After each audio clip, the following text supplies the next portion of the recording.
Vi ricordate quel periodo che ha sconvolto l'umanità? Il tempo in cui i cervi, i lupi e gli orsi invasero le strade, quando l'umanità si rintanò nelle case atterrita da una minaccia invisibile, il tempo in cui regnava un silenzio irreale. Vi ricordate quando la normalità divenne un atto di ribellione?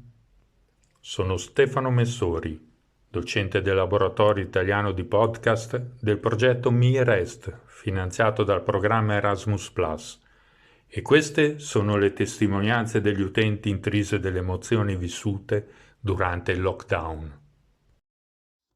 Covid e non solo. La televisione sembrava parlare per conto suo. Era la mia porta verso il mondo. Potevo chiuderla quando volevo. I morti, mamma mia quanti. Tutto il mondo era coinvolto. Tutto continuava a peggiorare. Sembrava veramente che la fine del mondo fosse cominciata. Ricordo che per le prime 2 settimane sono rimasto quasi barricato in casa, con le imposte socchiuse. Cercavo inconsciamente di nascondermi, sperando che il Covid-19 non mi trovasse. Se non era per questo quaderno che ho scritto all'epoca, a mo' di diario, avrei già dimenticato tutto. In effetti, è vero, se non ci penso apposta, sembra che non sia mai accaduto. Leggerò qualche pagina, così per vedere se ricordo bene. Dunque, vediamo. Ecco, è successo. Sembrava una cosa lontana, che non ci avrebbe coinvolto più di tanto. La Cina non è dietro l'angolo. Che faccio? Mi alzo oppure sto ancora a letto? Sto ancora a letto. Questo strano silenzio mi dà fastidio. Ho le orecchie che brontolano. Non sono abituate al niente intorno. Sento addosso questo senso di angoscia che mi attanaglia. Ora accendo la TV, metto sui cartoni animati e mi rimetto a dormire. Splendida invenzione, la televisione in camera. Sono passati 2 giorni. Ancora non ci credo che sia successo. Sono inquieto. Sta passando un elicottero, fa un casino della miseria. Ed abbinato alla macchina parlante del comune è assolutamente vietato uscire. Dà l'esatta dimensione della gravità della situazione. Non posso andare da mia madre. Mi spiace per mio fratello, che dovrà subire tutte le sue allucinazioni e paure. Lei sta sempre dietro la porta e dice: ci sono i ladri che cercano di entrare scassinando la serratura.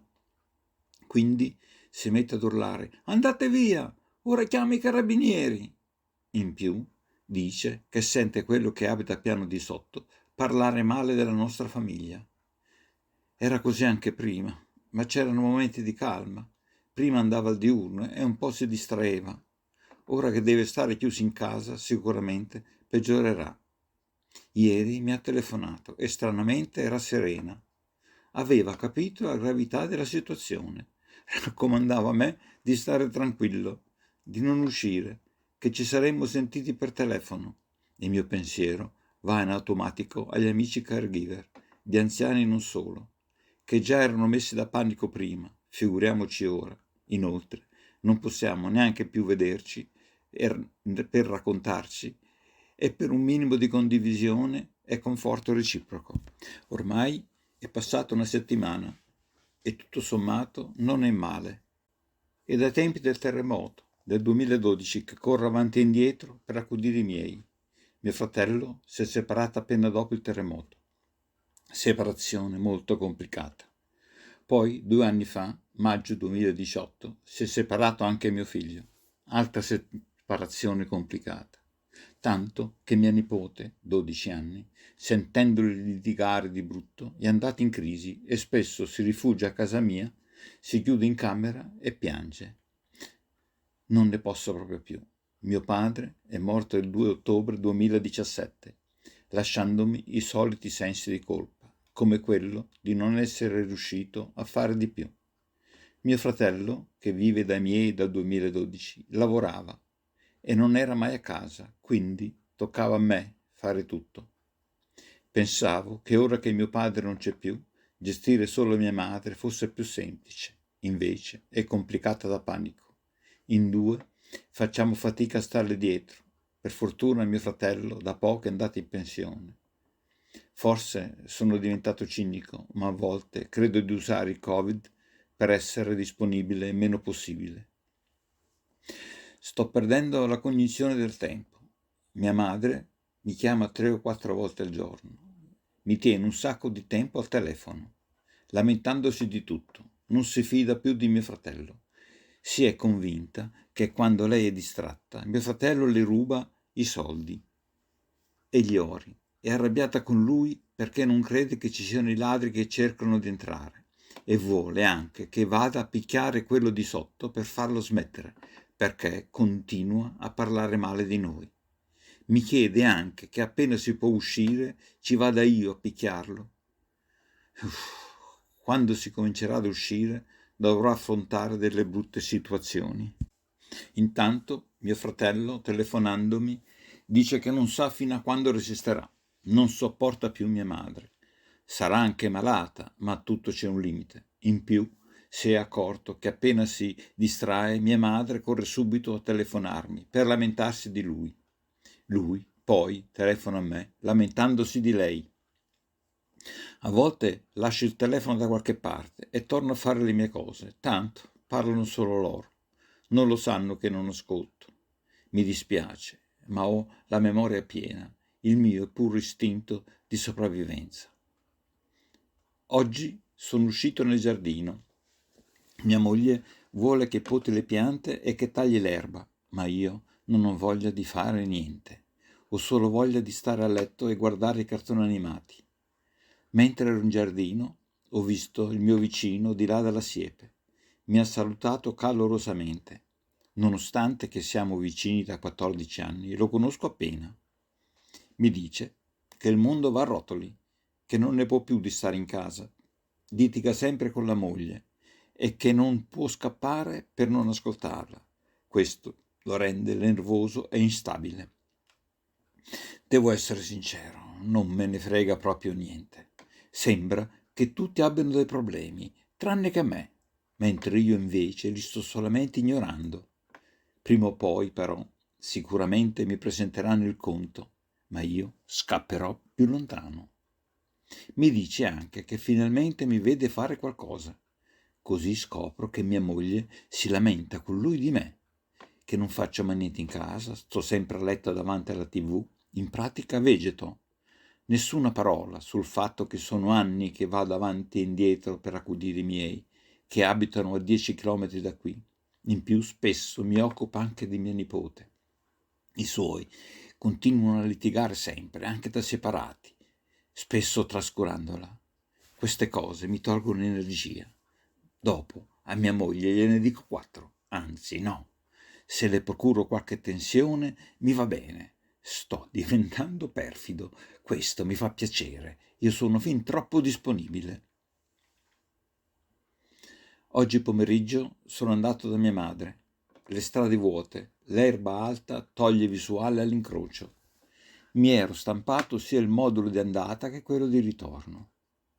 Appena arrivato, mio fratello è letteralmente fuggito per andare a fare un giro. Mia madre mi ha quasi aggredito come un torrente in piena di parole. Lamentele contro mio fratello, il vicino, quello di sotto, i carabinieri che non sono andati ad arrestarlo. Sì, i carabinieri. Approfittando che mio fratello era in bagno, ha telefonato ai carabinieri. Mio fratello se n'è accorto e ha chiesto loro scusa. Per fortuna hanno capito subito. Roba da matti. Ho supplicato a mia madre di spegnersi per un po'. Gliel'ho chiesto per favore. Gli ho detto persino ti prego, ma niente. Così ho tolto la televisione con quelle bocche parlanti, con tutte quelle immagini di camion che trasportano morti e non so come l'ho messa sui cartoni animati. Ha funzionato. Evviva, mi sono detto. Si è zittita incuriosita e interessata e per un po' si è fermata. Ho cercato di parlarle con gentilezza e affetto, cercando di farle capire che tutte quelle sue paure, ansie e parole che sente sono frutto della sua malattia, che deve cercare di stare calma, di ragionare. Di colpo ha cambiato espressione, come in un attimo di lucidità inaspettato. Ma come faccio a stare calma? Sento ancora nelle orecchie gli scoppi delle bombe, gli aerei a due code volare bassi, sparando ai fienili. Mi viene ancora il fiatone pensando a quando scappavamo sotto la galleria. Di notte poi ci dormiva tutto il paese. Eravamo tutti ammassati, stretti, c'era poco posto, la galleria era piccola. C'era un omone grande, grosso, che dormiva sempre accanto a me. Mi intimidiva, mi impauriva, puzzava. Stava così appiccicato a me per come eravamo stretti. Sono rimasto senza parole. Non mi aveva mai parlato di questo. All'epoca dello sbarco alleato di Salerno, 1943, aveva 13 anni. Della guerra sì, me ne aveva parlato, ma di questo mai. Probabilmente era stata infastidita o molestare, e il suo pudore di bambina prima e donna poi ha fatto sì che non ne parlasse mai con nessuno. Io le ho sempre rimproverato le sue eccessive paure, le sue ansie maniacali, che spesso portavano me all'esasperazione. Ma ora non so proprio come ho fatto a non mettermi a piangere. Sono stati bravi ad insegnarmi da piccolo di non farlo. Ormai si gira abbastanza bene, si comincia a trovare anche qualche mascherina. La situazione comunque resta grave. Il mio vicino, lui, sa sempre tutto, dice che qui da noi, tra 6.000 abitanti, sono morte parecchie persone e che rispetto agli abitanti la percentuale è alta. Per quanto mi riguarda, io continuo ad uscire solo l'indispensabile. A fare la spesa ci va mia moglie. Abbiamo la Coop vicino casa da poterci andare a piedi. Ci va lei a fare la spesa, perché io, quando ci vado, compro sempre cose sbagliate ed alcune non servono. Devo però ammettere che a volte ha ragione, ma lo faccio in buona fede. Non sono né bravo né paziente a fare la spesa. La spesa intelligente, poi, non è proprio il mio forte. Ma continuo così solo per vederla arrabbiata e per non andarci. Sì, a volte, anzi spesso, comincio a comportarmi da bastardo e perfido, ma solo quando non riesco a far valere le mie ragioni. Con il Covid sono peggiorato. Ora mi guardo intorno e mi dico: ma perché devo sempre subire? Non ho energie per litigare e mi tutelo così. Devo nascondere bene questo diario. Se lo trova mia moglie, credo che reagirà in malo modo, ma non mi interessa. Stamattina, mentre ero in giardino, che cercavo di mettere a punto una strategia contro le formiche, che hanno fatto il nido in una crepa sotto il cornicione, dovuta al terremoto del 2012, e che nonostante gli insetticidi continuano a prosperare. Si è persino consumata la pittura dove passano. Il vicino mi ha visto e mi ha chiesto se mi ero appena svegliato. Gli ho risposto di sì, anche se non era vero. Gli ho detto che per me mezzogiorno è una levataccia. Mi avevano in effetti svegliati i piccioni sul tetto all'alba.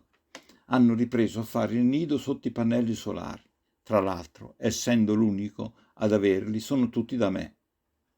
Senza per niente fare caso al mio tono ironico sullo svegliarmi, ha cominciato ad inveire come al solito contro tutto e contro tutti, come se fosse lui a comandare, eccetera, eccetera. Sì, esistono ancora tipi così. Pensavo si fossero estinti. Però è una brava persona e lo stimo molto, è sempre attivo e sa fare di tutto. Mi ha chiesto cosa avessi intenzione di fare con i piccioni. Io stavo cercando la gatta per metterla sul tetto.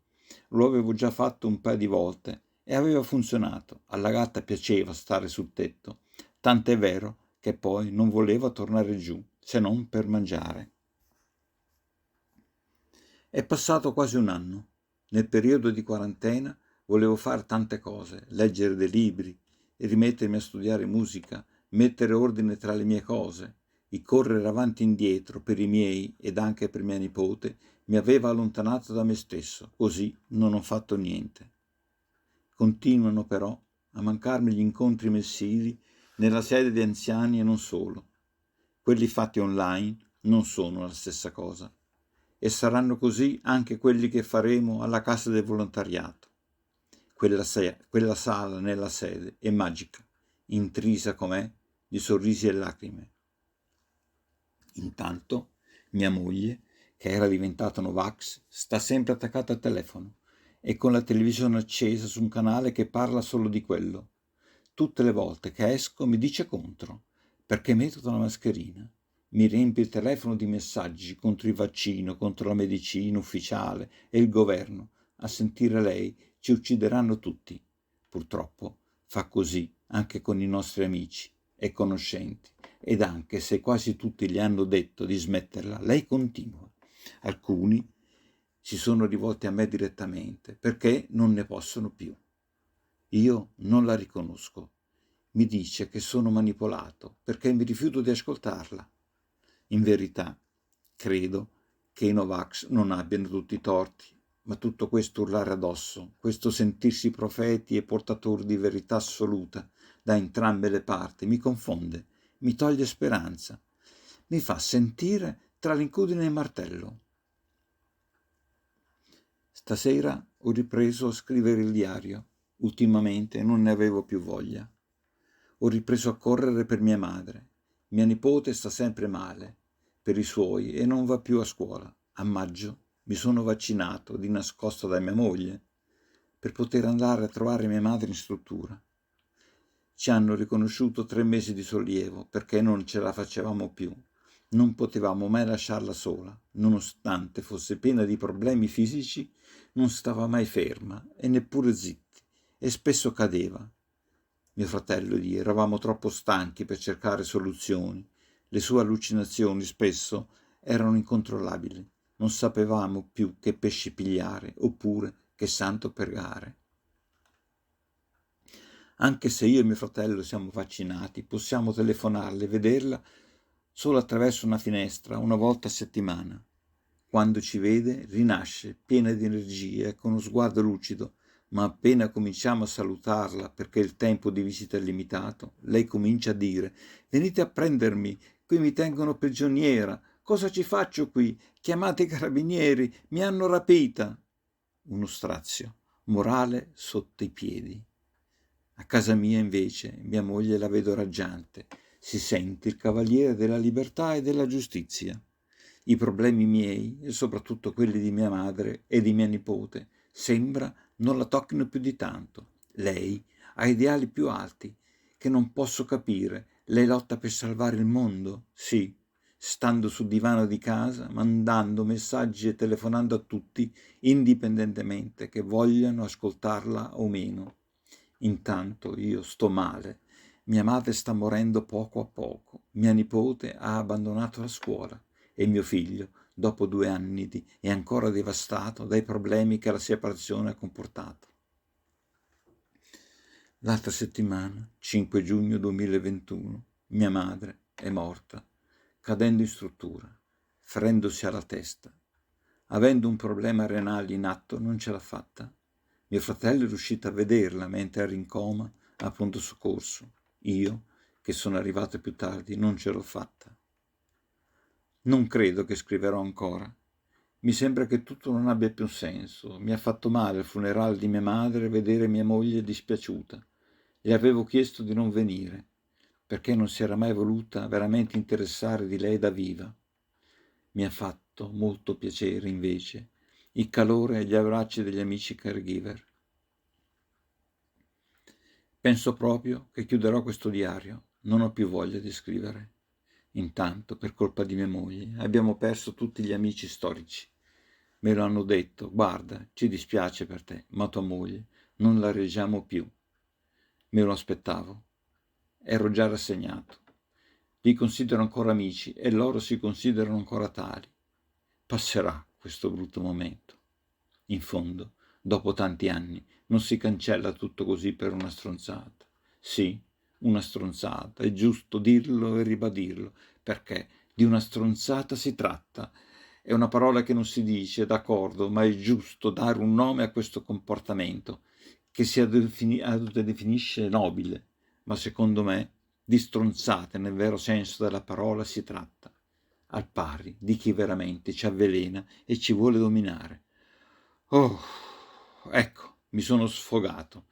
Sto meglio, anche se relativamente. In fondo i problemi restano.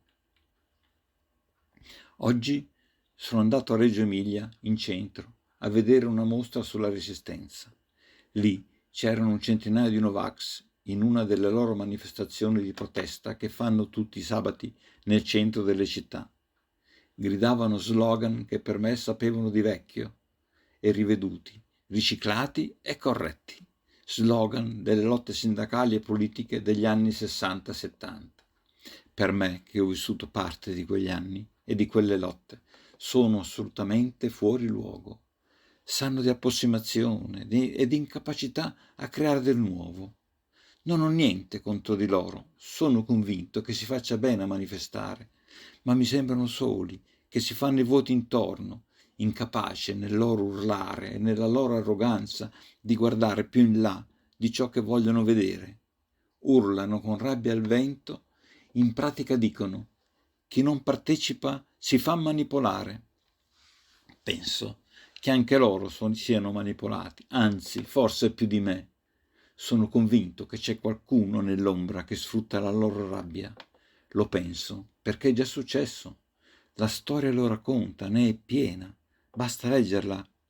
La rabbia, unita alla voglia di trovare un nemico a cui dare tutte le colpe, è una miscela esplosiva e molto pericolosa. Dategli un nemico e vi solleveranno il mondo. Il detto non è proprio così, ma lo sento appropriato. Stasera vorrei scrivere qualcosa di intelligente, ma non mi viene in mente niente. Sono diventato un po' apatico. Ora che tutto si è attenuato, il Covid sembra non sia mai esistito. Mia moglie è quasi tornata nei ranghi, anche se il pensare sempre al complotto fa ormai parte della sua vita. Credo che abbia bisogno di un nemico stabile che la faccia sentire umile e utile all'umanità. Io mi rifiuto di litigare sia con lei che con chiunque altro. Litigare richiede energie ed io con quello che ho passato, con i miei e mia nipote, non ne ho proprio più. Anzi, sono preoccupato, mi sembra tutto senza senso, tutto uguale, tutto già vissuto. Ora vorrei avere un po' di tempo di leggere, suonare, avere hobby. I miei non sono più da accudire, mia nipote va un po' meglio. Ho degli amici fantastici, eppure sento che non devo andare da nessuna parte. Tante cose importanti prima, ora non mi sembrano più tali. Sì, è ora che chiuda questo diario. Sto diventando retorico e brontolone. Tra l'altro, l'idea me l'aveva data il vicino, poco prima del Covid. Era appena andato in pensione e voleva scrivere le sue memorie. Nasconderò questo quaderno da qualche parte per dimenticarlo, magari poi ritrovarlo e leggerlo insieme a qualche amico tra 100 anni. Mi scappa un ultimo pensiero per i miei genitori. Mamma, papà, dove siete? Ora sarete sicuramente nel paradiso delle mamme e dei papà. Che Dio vi benedica, ovunque voi siate. Ora sì, ora è tempo di tornare. Bene, non mi resta che salutarmi. Sono emozionato per questo rivedermi a chissà quando. Ciao, da me a me. Metto il nome che in caso di Alzheimer mi possa ricordare che ho scritto io, Gerardo Leone.